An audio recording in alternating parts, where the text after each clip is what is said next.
Assalamualaikum warahmatullahi wabarakatuh. Al-Fatihah. A'udzu billahi minasyaitonir rajim. Bismillahirrahmanirrahim. Alhamdulillahirabbil alamin arrahmanir rahim maliki yaumiddin. Iyyaka na'budu wa iyyaka nasta'in ihdinas siratal mustaqim siratal ladzina an'amta 'alaihim ghairil maghdubi 'alaihim waladdallin. Ya ngibadi kulukum jaimun ilaman akngam tuhu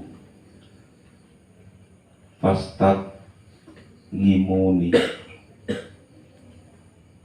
ut ngimkum iku yang belum dijelaskan ya. Wahai hamba-hambaku, kalian semua pada dasarnya itu dalam keadaan lapar. Ilaman akngam tuhu, kecuali orang yang aku beri makan. Fastat ngimuni, maka mintalah makanan kepadaku. Ut ngimkum, niscaya akan kuberi makanan. Jadi manusia itu kan kalau tidak diberi makanan oleh Gusti Allah itu kan dalam keadaan lapar. Semenjak bayi, ketika masih bayi diberi makanan oleh Allah melalui siapa? Perantara ibunya, yaitu air susu. Bayi menyusu itu maksimal berapa? 2 tahun. Nek lebih dari 2 tahun orang ndadekna sehat malah ndadekna penyakit. Jadi maksimal menyusu itu 2 tahun. Ada yang lebih dari 2 tahun. Siapa? Yuda. Pirang tahun Yud gue. Nanti denger ibune nggone nyusuni. Duk, bayi menyusu itu ketika tidak disapi itu ya sulit. Makanya tegel ora tegel ya kudu disapi. Nek ora disapi ya ketelanjur. Makanya kadang anak nopo sampai kelas TK itu masih apa? Masih menyusu, masih ngempek. Lalu terlanjur tekan gede itu lebih hangat. Kan seperti itu. Nah, ketika masih bayi, rezekinya itu dititipkan lewat ibunya sampai apa? Ia mampu mencari nafkah sendiri. Sampai kan rezekinya masih lewat perantara orang tua. Makanannya yang diberikan oleh Allah itu masih melalui perantara orang tua. Cara kasarannya kan seperti itu.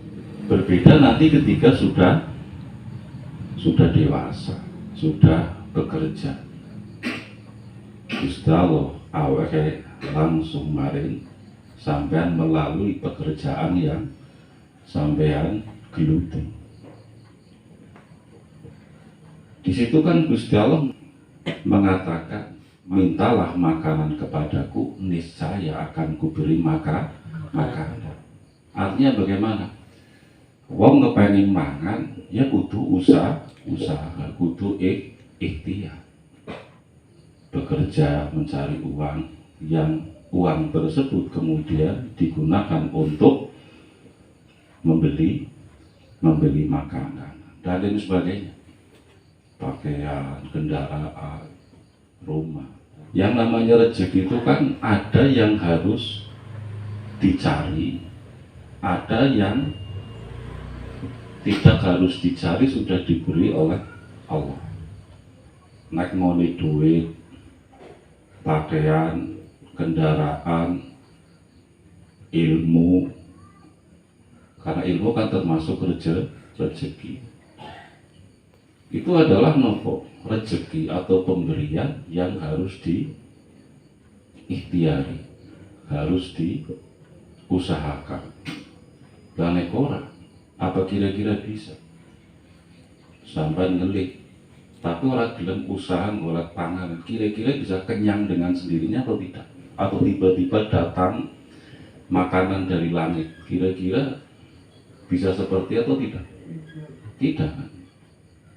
Dan ini makanya harus diikhtiari, usahani. Kemudian ada rezeki yang ora kudu diikhtiari, ora kudu digolek, ora kudu dicari. Niku wis diwehi nang Gusti Allah. Apa itu? Penglihatan, pendengaran, kemudian apa lagi? Penciuman, tangan, kaki yang berfungsi untuk berjalan, tangan berfungsi untuk mengerjakan berbagai macam hal.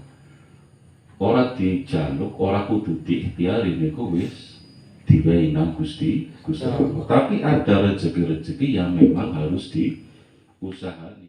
Nah, usaha tidak hanya cukup usaha lahiriah, tapi harus disertai usaha batin, berdoa kan bagian dari usaha. Kedua hal ini tidak boleh dilepaskan. Ana wong ndonga tok tapi ora gelem usaha, sama saja bohong kan? Ana sing usaha tok tapi ora gelem ndonga, niki jenenge wong sing sombong. Jadi kedua hal ini harus dilakukan. Masalah hal sing urusane Gusti Allah, dudu urusan menungsa. Jadi sampe nyambut gawe mawon, ora usah mikir hasil. Nek sing dipikir hasil, maka sering kecewa. Menanam cabai, harapannya berapa? Nanti ketika panen 1 kilo 90.000, wis itu. Ini 2.000 pohon. Satu pohon sekali panen seumpamanya dapat 2 kilo. Diping nangan itu hasil akeh, duitnya akeh. Giliran panen harga lombok 7.000 semua. Kira kolom orang, stres orang, stres kan. Dan itu makanya usaha mawon. Hasil niku urusane Gusti Allah. Oleh sekira-kira disyukuri.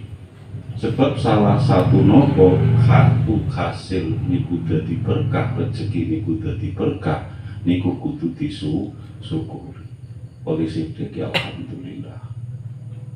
Sidiklah, mugi-mugi diparingi berkah karo Gusti Allah sehingga cukup. Akeh nek ora diberkahi nang Gusti Allah merga ora pinter syukur, berkah dilangi karo Gusti Allah. Jadi nek diwehi rezeki akeh bisa syukur niku wajar. Sampai coba dagang chicken mangkat jam 2, jam 3 wis entong. Kuwi diwehi rezeki akeh ora? Akeh. Bungah ora? Ora usah dikongkon wis alhamdulillah ora leren. Tapi coba awit jam 2 dagang chicken. Yo tekan jam 8 bengi payu rom blinding. Kira-kira ngucap alhamdulillahirabbil alamin ki abot ora? Berat atau tidak? Berat. Nek diwehi rezeki setitik, syukure pada karo diwehi rezeki sing akeh, dan iku baru top. Biasa baru top. Awit jam pira? 7 sampai awit jam 2 sampai jam 8 malam. Jam 2 siang sampai jam 8 malam. Payu rong bledi alhamdulillah. Ya Allah, kasih diparingi payu. Dadi ngene syukur, ngene seneng, ngene marem niku kaya payu kabeh. Nah niku baru top. Ada ndak orang seperti itu? Jangan mengrome ya Allah Gusti. Wis jam 10 sampai payu rong bledi yang suka beri. Bosok kabeh. Iya, makanya nopo berlatihlah diwehi sithik utawa akeh niku tetep syukur karo Gusti Gusti Allah. Lan iki dadi pira-pira diwehi rezeki nang Gusti Allah disyukur. Itu. Jadi apa, manusia itu asalnya dalam keadaan apa? Duwe panganan nang Gusti Allah. Nembe wareg. Maka mintalah makanan kepada Gusti Allah, niscaya akan diberi oleh Gusti Allah. Maksudnya seperti itu. Kemudian selanjutnya apa?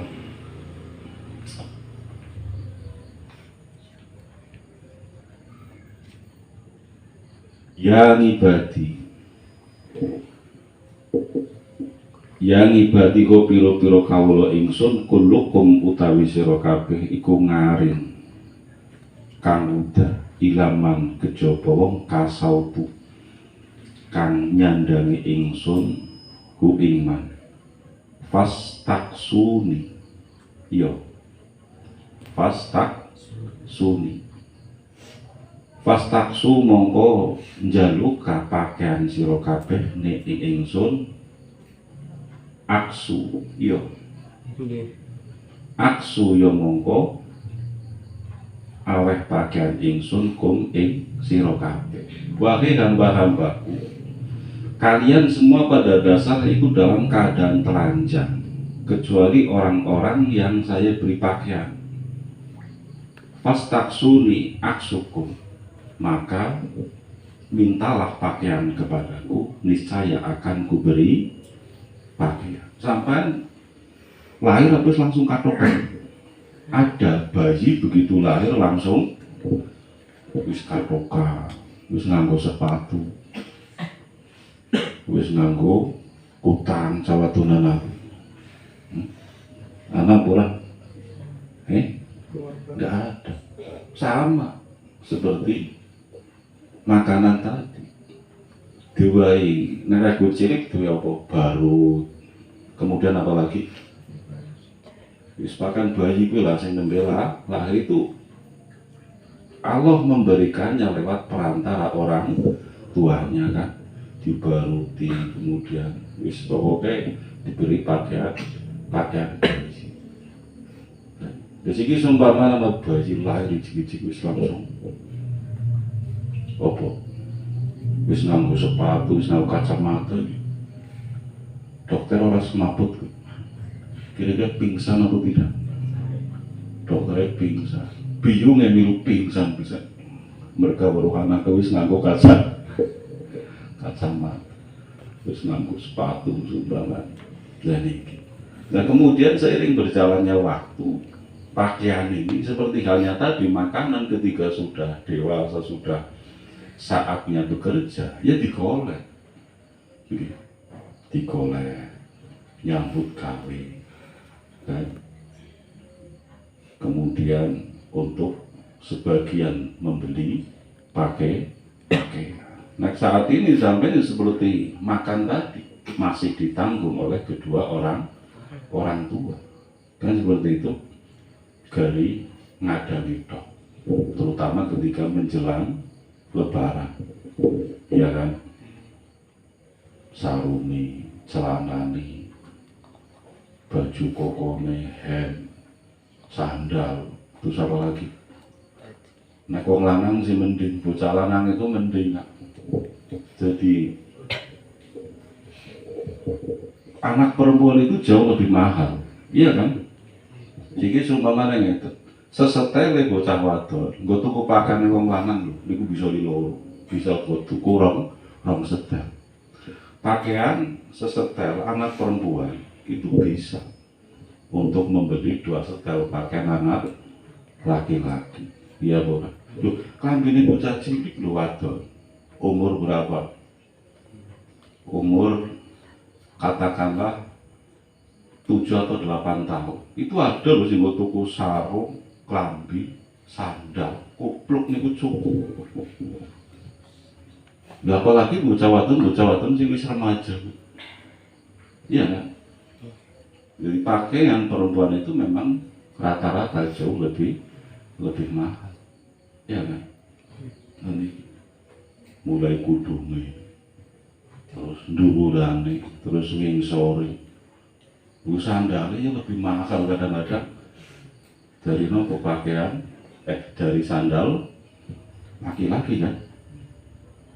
Nah, iya.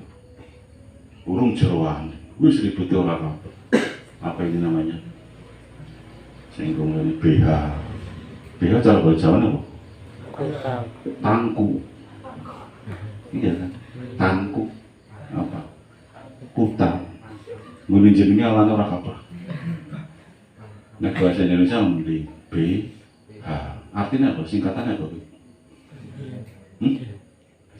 Mesti nganggo kadang-kadang orang ngerti singkatannya. Itu kapan tuh? BH. Kita koni BH singkatan apa? Ya sembuh. Iya kan? Tapi yang mending BH lah kita. Kuta. Terus apa lagi? Kulo mengingsor celana dalam. Celana dalam sih lanang wadon pak. Celana dalam. Api kan? Wong Jawa ngarani apa? Sawet. Nek sempak mending. Sawet. Bahasa Arabnya apa? Tuban.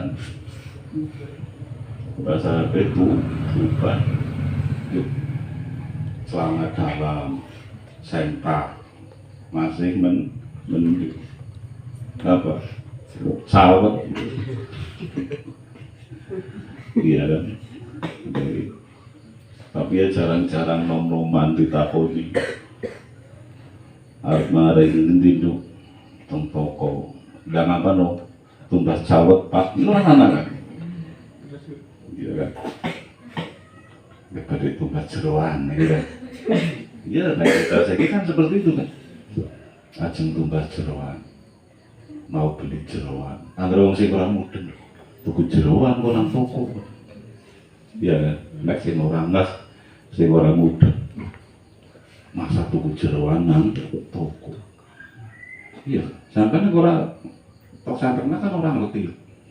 Takon biyung karo ngediyung maring pasar apa no tuku jeroan. Yo ngerti darane jeroan. Aja, ketika bali ditakoni ndiyung jere tuku jero.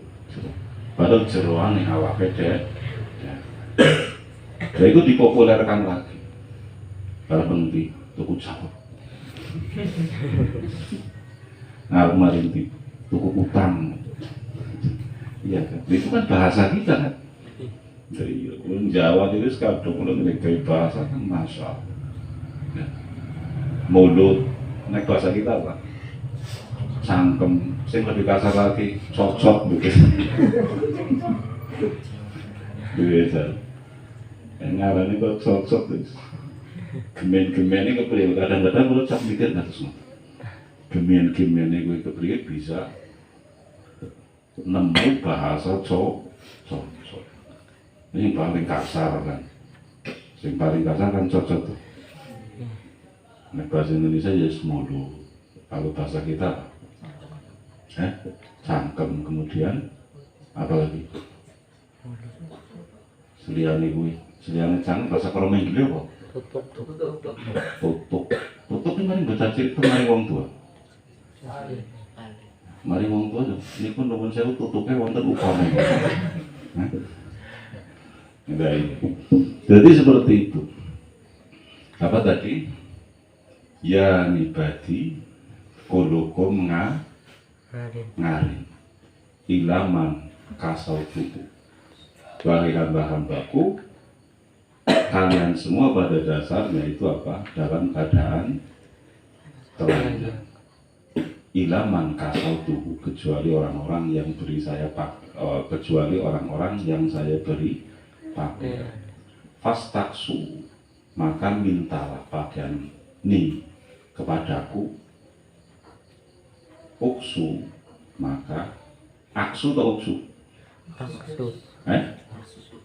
Aksu. Ya anak harokate teng jawab tuh. Orang anak harokate bingung tuh. Aksu maka aku akan memberikan pakaian kepada kalian. Artinya apa? Bahwa untuk mendapatkan sesuatu yang kita inginkan, ya maka harus berikhtiar, harus usaha, baik usaha lahir ataupun batin. Ini. Wassalamualaikum warahmatullahi wabarakatuh. Waalaikumsalam warahmatullahi wabarakatuh.